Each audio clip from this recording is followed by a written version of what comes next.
Hello friends, my name is Abhay Kumar and today we are going to talk about the sorry state of India's higher education, and our reference would be University of Delhi, which is considered the most prestigious university.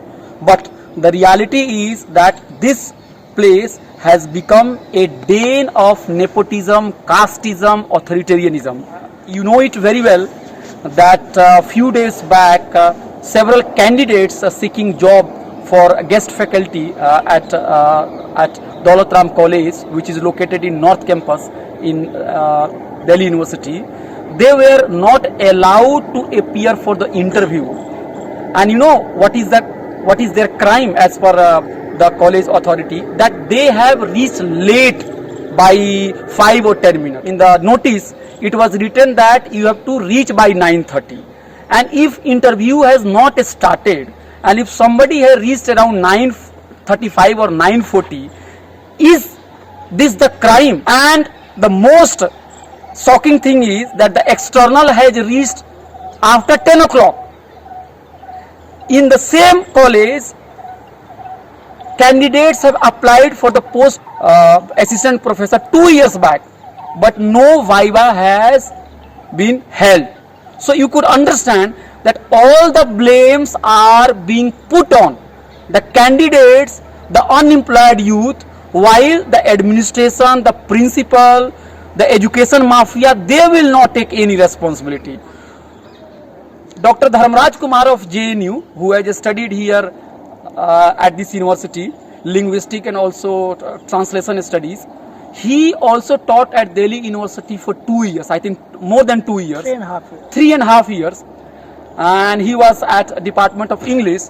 But suddenly the administration, the Delhi University administration came to know that since his degree in MA is in linguistics, so he is not qualified to teach English literature, and he was thrown out of the center.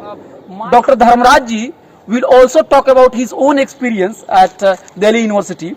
So what is your view when you came to know that students are barred from appearing in the interview on the pretext that they have reached just 5 minutes or 10 minutes late, and even the external, they would come at their own time, even the process of interview has not started? Is it not shocking, Dr.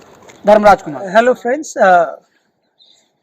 we have all seen the viral video of Dr. Abhay Kumar where he is appealing and informing the teaching community, teaching fraternity, that how he was denied entry even from appearing for that interview for this guest faculty post at Dawat College. First of all, I would like to say that whether the question of punctuality comes in the scene or not is not a problem. Dawat College has been repeatedly violating all educational norms set by UGC and other guidelines. Before Abhay, I mean, he was not even allowed to appear for interview. He was denied just because he could be. I say that maybe the candidate has reached even half an hour late. So we see that in the same college, I think last year or maybe 1.5 years ago, there was Dr. Ritu Singh. She was teaching in that same college. Even she had to face discrimination. Was she also not punctual? Was she also not good teacher? And she was also thrown out of that college from the ad hoc position on the pretext that she used to talk things which were beyond syllabus. So how can a teacher talk something about beyond syllabus? I mean, what are the subjects which are not dealt, let us say, or should not be dealt with students in the classroom openly? Is there anything which is unrelated to the life of students and the teachers and the educational institutions and other aspects of life? My take is that punctuality is a pretext in which the authority, Dawat College authority, and especially I think the principal, had already fixed the interview, and the result I think must have been fixed. Otherwise, she would have given, the authority would have they would have made sure that the at least interview should be seen taking place honestly, sincerely, and without any biases. But you see, even there is another candidate who has openly written on the Facebook, Dr. Amitanshu Verma is a very good candidate. In fact, 3-4 days ago, his very good article was published even in the Wire, and Amitanshu, who reached even before Abhay, was also denied entry. The problem is the very interpretation in which we talk about the reporting time. The question is if 9:30 was the reporting time. So we should also ask, was it not the reporting time even for the externals who were supposed to come to take or conduct that interview session?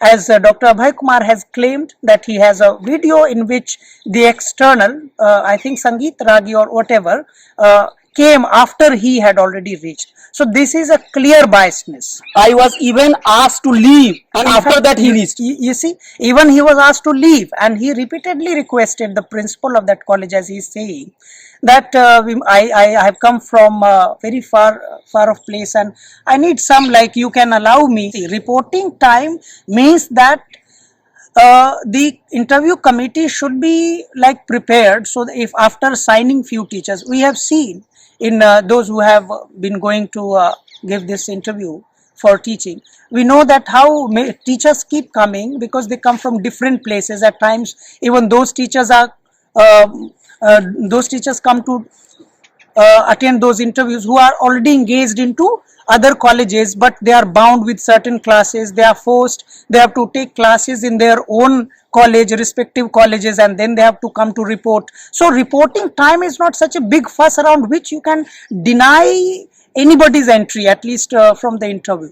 And where is the punctuality? The question of punctuality is concerned. I want to ask this entire teaching community that what is the punctuality of delivering the salary for the guest teachers who have been teaching in NCWEB? I have been teaching at NCWEB, and my salary was not given by the end of the semester or by the end of the month. It was given more than 1 year after the course is over. So the question is, if being late for 5 minutes means that you are barred from entering the interview hall, what punishment should be given to principal, educational secretary, or even the government for not paying the salary to the candidates who has already taught 6 months back, 1 year back, 1.5 years back? So why all the blame is put on unemployed youth?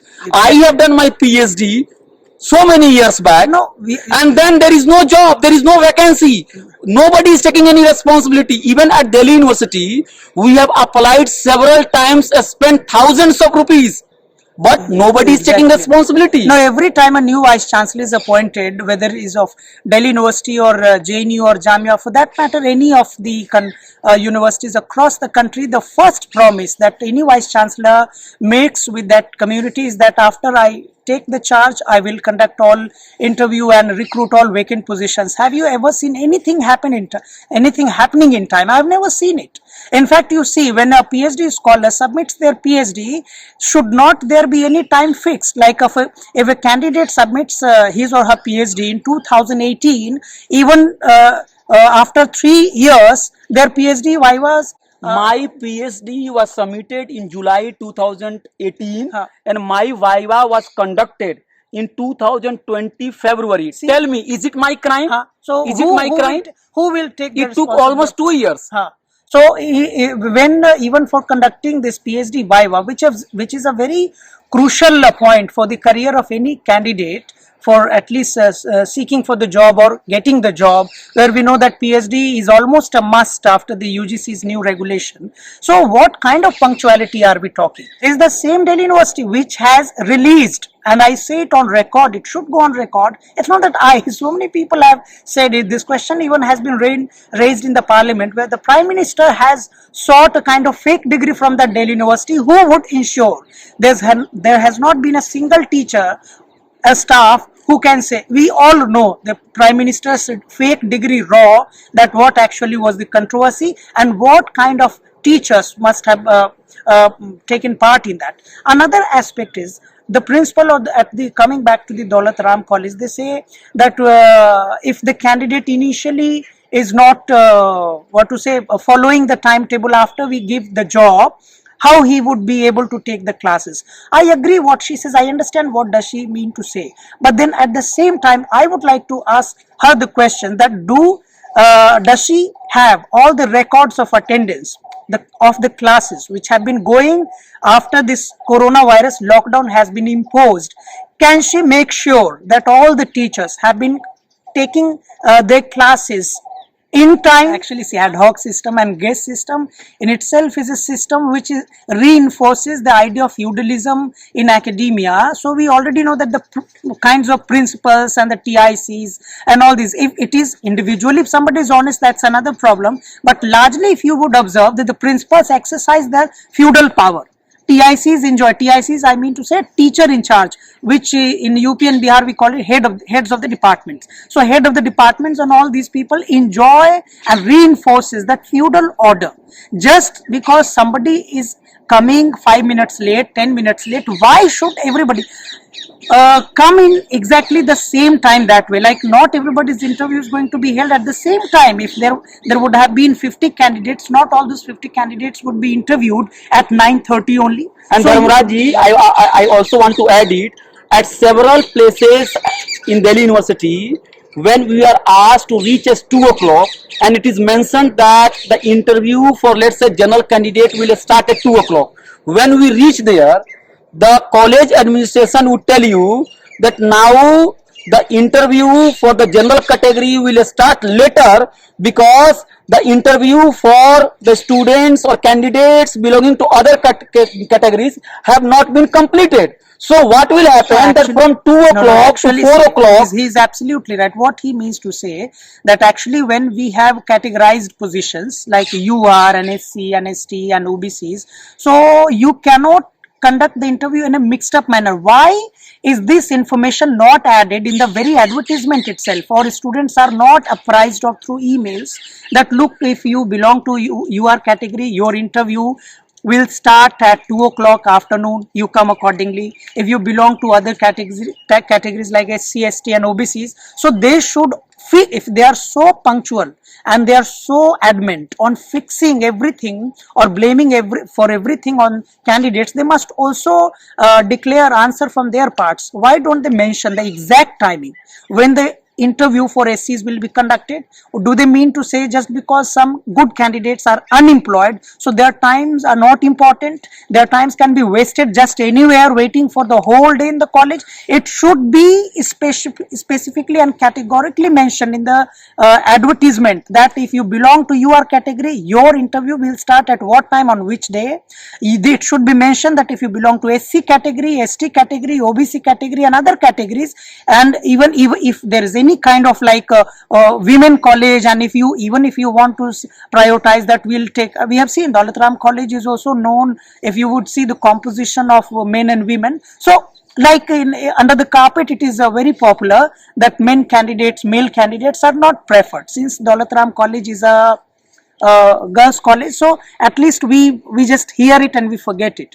But is it not also the responsibility of the principal, of the authorities, to make sure that nobody's time should be wasted? Is it not the responsibility of the principal to make sure that their or her students should be actually provided best teachers? That is possible only when all candidates are equally given the opportunity to appear for And the Viva. and they have been heard properly. And all teachers should be properly interviewed. Not, I mean, you ask any candidate of Delhi University, even for ad hoc position and guest position, you would come to know that by the time they even happen to sit on the chair, and the very first question, okay, so you have this is your CV, have you ever taught anywhere in DU colleges? This is a very futile question. Why would anybody, like, I should not be born in the college itself to get that position? This is the worst question. And the third very important aspect that we have recently seen, that in the guest positions, this is the problem of the every department. Since Dr. Abhay was denied in the Department of Political Science, but even in all departments of Delhi University, we see that there are only 3 to 4 teachers who are invited to conduct interviews or to take interviews for the selection of guest faculty in all colleges. Like in political science, there would be few names, Sangeet Ragi and some Chaudhary and some Singh and some, all of us know it, from English department there would be few, 2-3 selected names, no matter what kind of papers have been advertised, what kind of students having done their PhD in different areas would come to attend interviews, but only those fixed teachers are, this in itself is a kind of bias. Why only those 3 teachers, they are projected as the messiah of the teaching community? Why should any teacher get all the chance and not others? Even in that department there are so many teachers like Ujjwal Bhattacharya, and like he is from the political science department, he would know all of them. I know quite a limited And name, Dharmraj seniors have also told us that earlier when the candidates were asked to appear for the interview, TA and DA was paid. Yes. I am asking that if I go every day to appear for interview, from where I will get the money?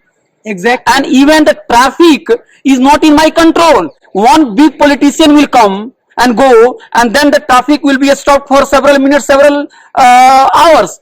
So what is my problem? And even if you enter the college, you have to ask where is the department, go here, go there, turn right, turn left. And my recent interview was conducted at LSR. The board had just asked, introduce yourself and tell me what you have done. If you have to just know the name of the candidate and what degree he has achieved or she has completed, then it is better not to conduct the interview and decide the candidate on the basis of CV itself. Exactly. Not a single question was asked from me. Now this is the problem in all colleges of Delhi University. They ask you what have you done? It's already written in the CV when you ask for it. What's your name? It is already written over there in the application. Why don't you get the application form and Nobody reads. See, Nobody CV reads is asked. Nobody If you reads don't carry the CV, you will not be allowed to enter the interview room. But nobody reads the CV. Nobody will ask anything about that. DU has made mockery of this entire recruitment process since last, I mean, you can say for like 3-4 years. Last 3-4 years, you can see that all forms of recruitments, whether of ad hoc positions and guest positions, are completely biased, completely based on, what to say, the backdoor entry and stuff. Everybody knows everything initially just for the sake of the display that we fairly recruit Dharmraj ji, teachers. and even after, just suppose that I was allowed to appear for the interview and even I was selected, let's suppose that I become the guest faculty of the Dawat College, my woes and worries are not going to be over. I know a friend who has taught there at the same political science department, and that person has told that the department is so cruel and anti-guest teacher that the department will give few classes early in the morning and few classes late in the evening. So I will give the example. If I am teaching as a guest faculty, 2 classes will be from 8:30 to 9:30 and 1 class will be at 2 o'clock. If the candidate has to wait in the in the college for 5 hours because you have already distributed the classes in such a manner that he has no option but to wait. And if that guest teacher goes to read and sit in the library in the Dawat College, what is the authoritarian rule? That guest teacher is not allowed to sit in the library. I don't understand. If hundreds of students can read the book, is guest teacher a criminal that he cannot enter the library? Exactly. One thing I am asking. Guest teachers and are one thing I am asking. second class citizens in the college. Yes. If I am a teacher and if I have to take classes 2 o'clock and if I will not make notes and if there is no place to sit and if there is no access to textbook, how will I teach? So my friend has told me that he used to teach 2 classes in the morning and for 4 or 5 hours he is moving around Delhi University. He is spending time at Dhaba and then he comes back. You see how torturous it is, that you are completely making teacher mad. This is human rights violation and we are bringing this fact to you. And I know that we will be punished, but somebody has to speak against injustice. Please save Delhi University from those academic mafias. If higher educations are destroyed, if primary educations are destroyed, this country will be ruined. And Dalit Bahujan thinkers from Phule to Ambedkar, they have said that it is the denial of educations by the ruling elites that has perpetuated this slavery. So we are demanding our basic right to get education. But we are being projected as if that we are creating ruckus we do not deserve. Raji, you want to say something? Now, the last point I would like to share with the students of Delhi University, or students of like all universities studying in India and abroad, that the day students will begin to notice how their teachers are decided by the authorities, the day students will start noticing the process through which they are given the teachers, their faith from getting educated would go away. It would not be there. Students should be actually informed properly. I sometimes the kind of corruption even I have faced myself, and I see it happening every day. I want to say that there should be a clear recording, video recording of the interviews which are being held by all these teachers and colleges and main departments and college departments, that what kinds of questions are being asked, whether the candidate who the candidates who are going to be the teachers of the coming generations, students who are the future of this country, they should be displayed through that video recording, that how your teacher has performed, because then it has completely, all systems have completely collapsed. And we see Daulat Ram College is not just the beginning. Daulat Ram College is a repeated offender, I must say. Is somehow, because they have powers, we are to them is what? Non-living creatures. We do not exist for them. Our concerns do not exist for them. These people have earned, like if you observe their personal property and stuff. Now teaching has not been a field which was a matter of debate, discussion, culture and everything. It has been the place where they earn money, they talk about flats, they talk about heavy cars, costly cars and everything. And Daulat Ram College's behavior since last 2 years is the replica of what I'm just saying. So I think the pretext of punctuality under which good candidates are being consistently denied entry in such interviews immediately, with immediate effect, be cancelled by the Vice Chancellor of the Delhi University, and there should be a proper system for recruiting teachers, because the appointment of teachers for students is a very serious issue. Half of the problems, if good teachers are appointed in these colleges and university, I think half of the problems of the society would be treated on its own. Once if your citizen are aware, of course they'll find their own solutions for so many everyday problems. So this is a very important issue in my concern. I think the responsible people would look into it. Friends, we have so many issues to talk and discuss, but now we have to wind it up. So our concern is, please speak against injustice wherever you are. Thank you very much, Dharmraj ji, for talking. Thank you.